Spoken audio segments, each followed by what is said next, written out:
হাজার বছর ধরে আমি পথ হাঁটিতেছি পৃথিবীর পথে।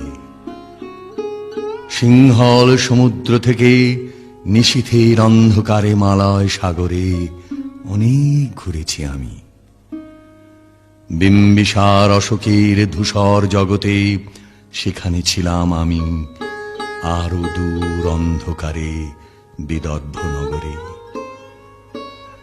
আমি ক্লান্ত প্রাণ এক, চারিদিকে জীবনের সমুদ্র সফেন, আমারই দুদণ্ড শান্তি দিয়েছিল নাটোরের বনলতা সেন।